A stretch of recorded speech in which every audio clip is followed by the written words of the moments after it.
Hey, Disturbed listeners, 90 Day Fiancé. Before the 90 days, let's watch. Do you notice anything? What's that? So this is something that I will need because I bought a ticket to go to Dubai. You bought a ticket to Dubai. Okay. All right, so to catch you up, Ella is wanting to see Johnny because she wants to be with him. I always forget this, but I don't think they've ever seen each other in person. Am I right about that? I think that's maybe the central premise of Before the 90 Days. I don't know. Yeah, I don't think they've seen each other.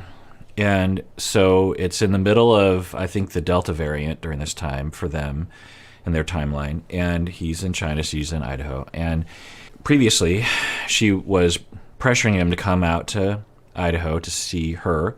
That was the original plan. And he was saying, I don't think I think we have to postpone because of COVID, and I don't want to die. I don't want to be a vector. I don't want to have long COVID. I don't want to kill you. I don't want to kill other people in my family.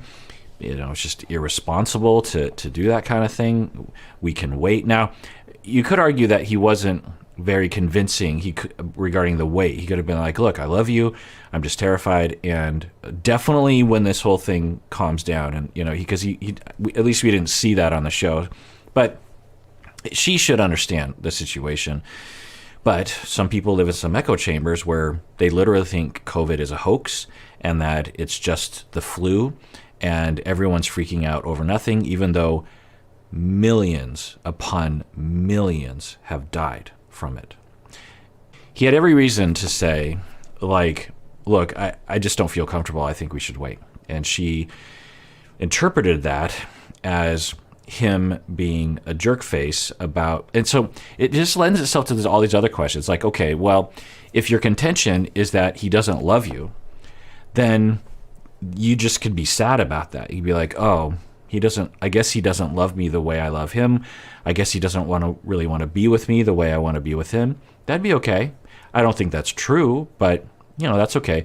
But that's not what happens a lot of times in the show. It becomes this pressure. Like, I'm going to coerce you into loving me. I think he does care for her.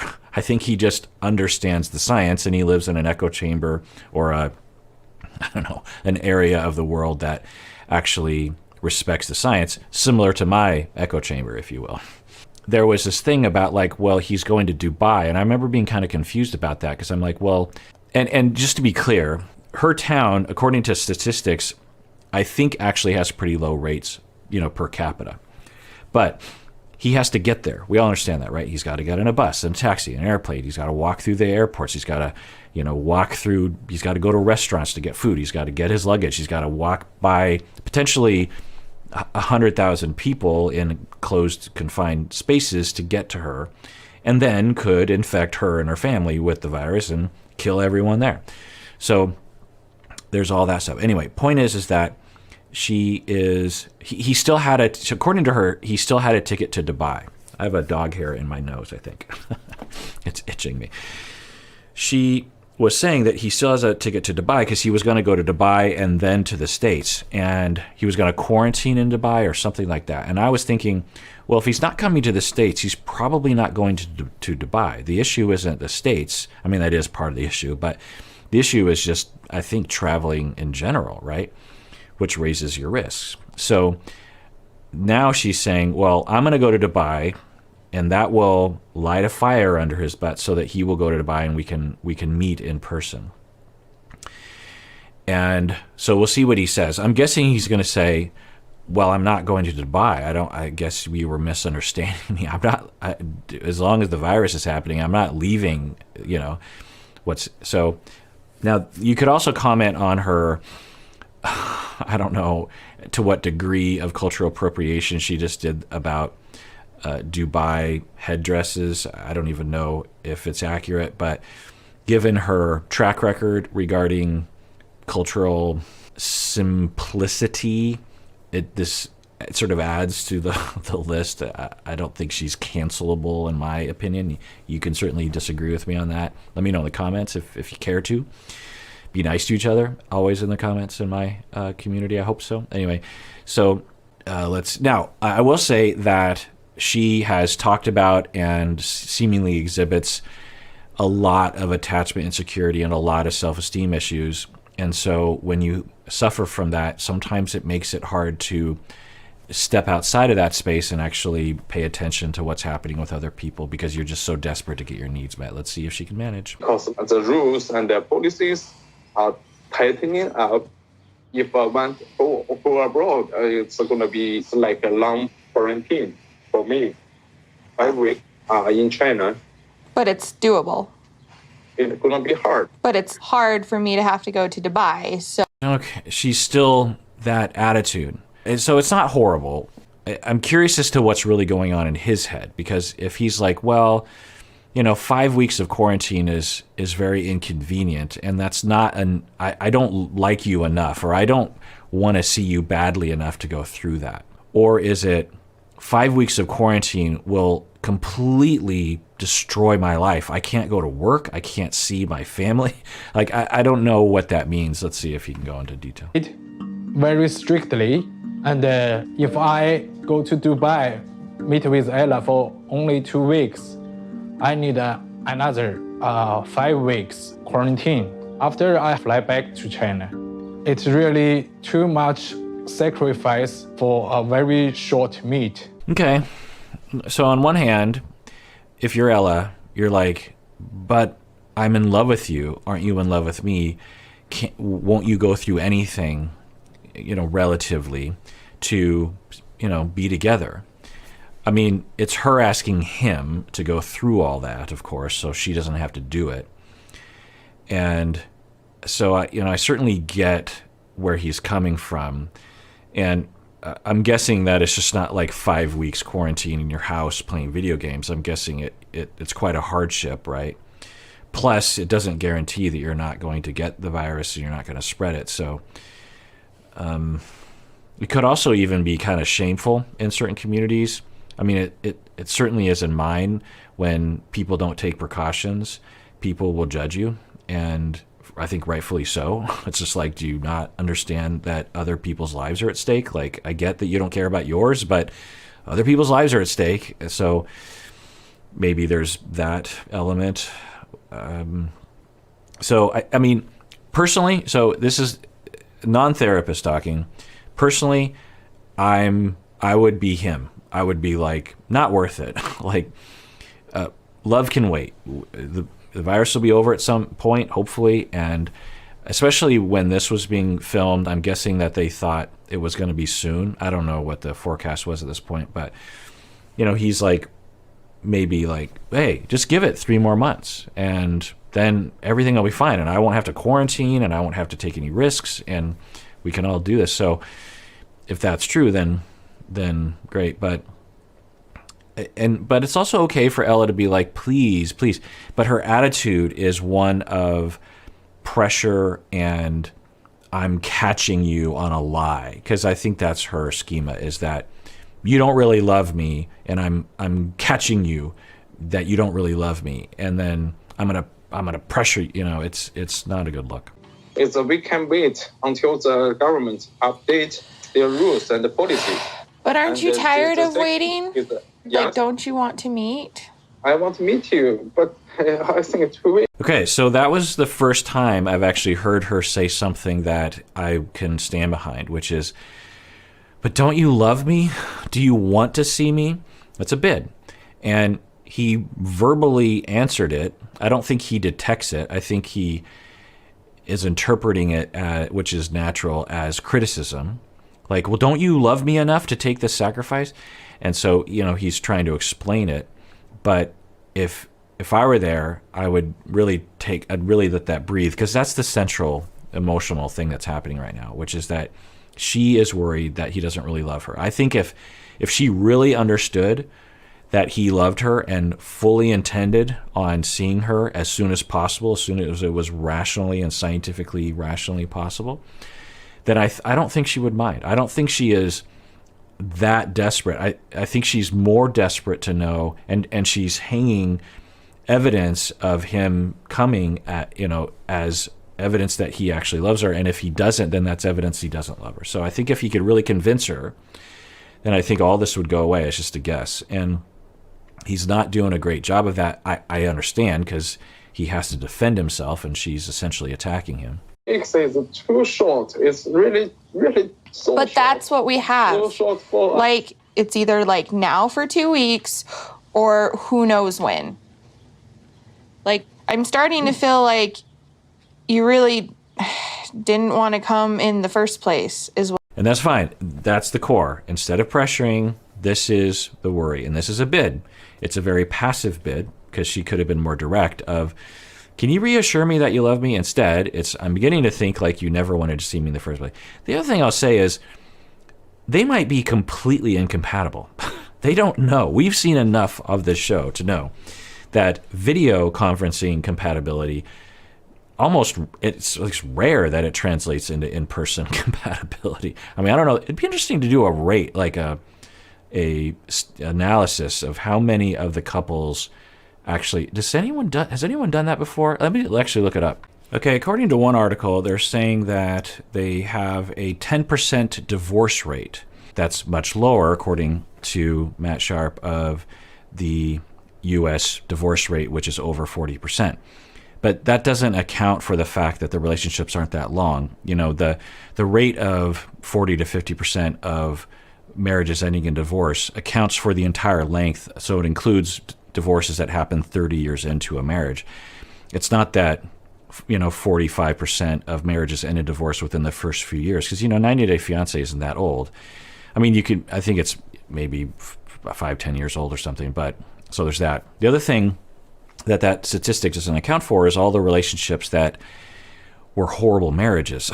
The other thing is that it doesn't account for is that many of the people don't get married. So that's kind of my question, is like, how many of the people who are on the show actually are still together today, not the people who were married necessarily. So, but there's another article, Screen Rant, I believe, has a list of all the couples that are still together. This is an old article because it still has like Mike and Natalie and Tanya and Sinjin together. But it looked like maybe about like 25 couples are still together. And so the show started in 2014. So maybe it's higher than I realize, because y'all don't request that I watch the couples that actually do well. It's usually the couples that don't do well.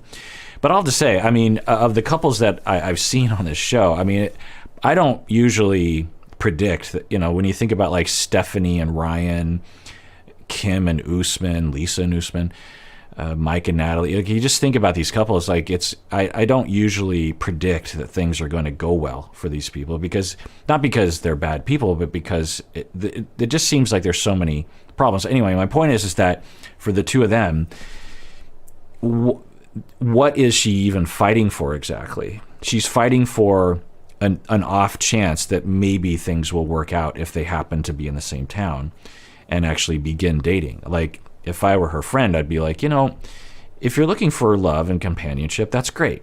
And maybe Johnny, but it's hard to say.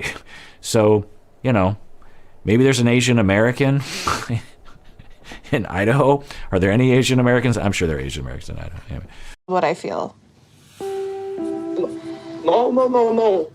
Maybe why shouldn't we wait a little bit more longer? I want to meet now. I just always feel that with you, it's a waiting game. Okay, so that might be true, that prior to the virus, it was a waiting game, but I don't think so. I have a feeling like they started dating soon, as around the time the virus came in to the world, and so, but I don't know that. But he did good. He's like, no, give it a little bit longer. I think he could do a little bit more, a little bit more, helping her to feel if he does truly have feelings for her. But you hear that tone in her voice. It's a demand. It's not really listening to him. It's an objectification. It's a lack of really getting into his head. Like, even if you disagree, even if you're just like, because she does, about the risk, but you could at least put yourself in someone else's shoes. It's like, well, for him, it's different, and he lives in a different country where things are different. So there just doesn't seem to be that extension.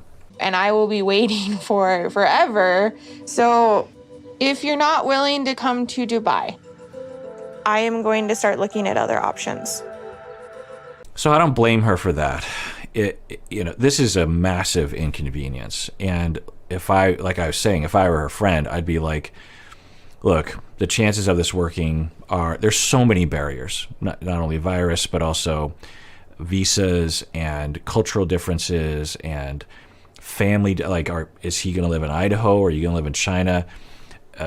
There's so many things left to chance. You have no idea if you even like the way he kisses. Like, you could see him in person and just one of you could just be like, no, this is just not, there's so many possible barriers. Maybe I get that you liked him, but companionship, how about looking in your hometown? Like having an open relationship. Wait, what did she say? Open relationship? She wants an open relationship. Okay, I mean that's she can ask. Let's see what he says. Like having an open relationship. It's not fair at all. The current situation is not caused by both of us. I know that, but we have little solutions. Like, you can go to Dubai. Like, why not seize that opportunity? And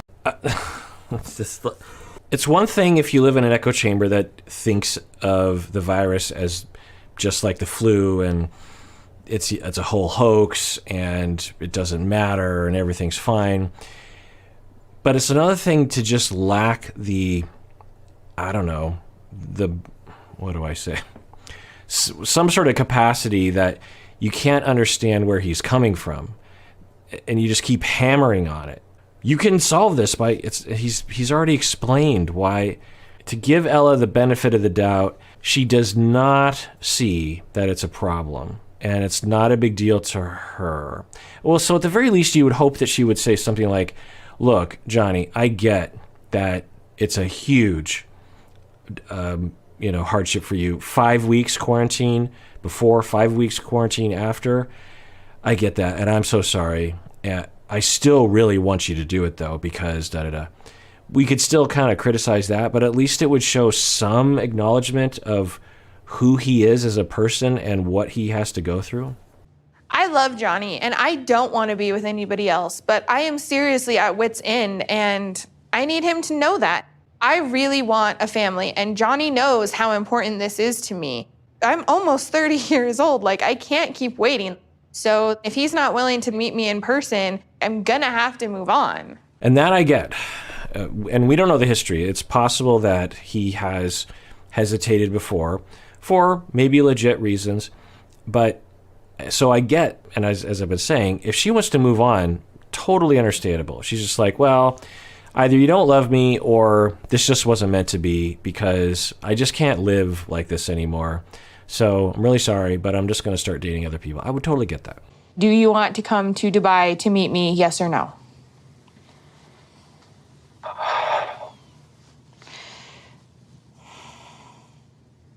I'm going to give you a few days to think it over, but then I need a final answer. There are countless stories of situations like this, not exactly, where people ignore the science and the cautions. They take risks and then they die or someone close to them dies or something really horrible happens because of this. There's story after story after story. People posting on social media, it's a hoax, and then they get sick and die. If he traveled, would I criticize him? No. I mean, it's if he takes a lot of precautions and he feels like it's okay for him to do that. It's not like it's not like Russian roulette with a gun or something. It's just raising your risk. But anyway, the way she talks about it, it just seems so discounting of what he has to go through. And we'll continue to talk about this later, okay? Okay. Bye. I love you a lot. I love you a lot. Bye. I definitely think that Johnny would be risking losing me if I have to keep waiting. Just because, I want somebody now. I've waited for 29 years. Yeah, underneath all that desperation, underneath it all is this absolute desperation and pain. which I get, absolutely. But you hear the way she talks, it's that of a younger person. I want it now. I want it now. And we're all capable of that, right? And we all have that in us, but it seems to be kind of a dominant space for her emotionally. I want it now. This is what I want now. I want it now. And I wonder what that has to do with her development. Of course, this is a reality TV show. I can't know anything about her. It's going to be edited in a certain way. Who knows? But it just makes me wonder if we had a full assessment of her life and her childhood, what we might be able to develop in terms of an hypothesis that would explain that behavior. And that's all I ever wanted, is to be with somebody and to love somebody and have them love me just as much.